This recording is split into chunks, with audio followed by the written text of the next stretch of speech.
ये लड़की अपनी माँ के साथ एक लॉन्ड्री फैक्ट्री में आई थी। खेलते समय उसके कपड़े वॉशिंग मशीन में फंस गए। गलती से उसने जोर से अपनी माँ को पुकारा।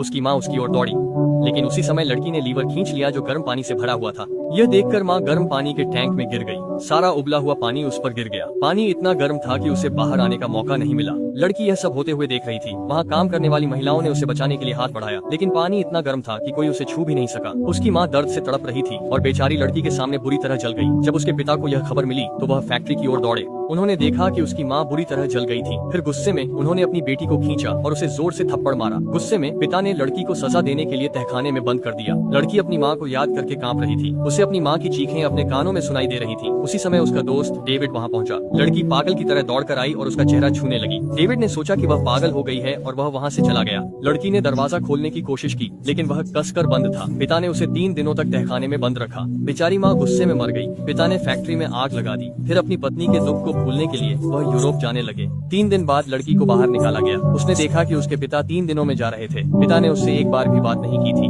बेचारी 8 साल की लड़की अपनी माँ के कमरे में गई और वहाँ रखी हर चीज को ध्यान से देखने लगी। वह खेल जो वह अपनी माँ के साथ आंखों पर पट्टी बांधकर खेलती थी, अब वह वही खेल अकेले खेल रही थी। इस समय तक उसके पिता घर आ चुके थे। वह उसके लिए एक गुड़िया लाए थे। जब लड़की पास आई तो उसने उसे गले लगाया, लेकिन अब लड़की मानसिक रूप से कमजोर हो गई थी। उसने अपने पिता को दांतों से काट लिया। उसे फिर से तहखाने में बंद कर दिया गया। इस बार उसका दोस्त डेविड फिर आया। उसकी हालत देखकर पिता ने डॉक्टर को बुलाया ताकि वह फिर से पहले जैसी हो सके, लेकिन लड़की डॉक्टर से डर गई। फिर उसने गिटार बजाना शुरू कर दिया। गिटार की आवाज सुनकर उसे कुछ महसूस हुआ। अब पिता ने उसका अच्छे से इलाज करना शुरू कर दिया। दोनों पहाड़ी पर खुशी खुशी खेलते थे और पिता उसे गिटार बजाने के लिए देते थे। गिटार बजाते बजाते लड़की 20 साल की हो गई।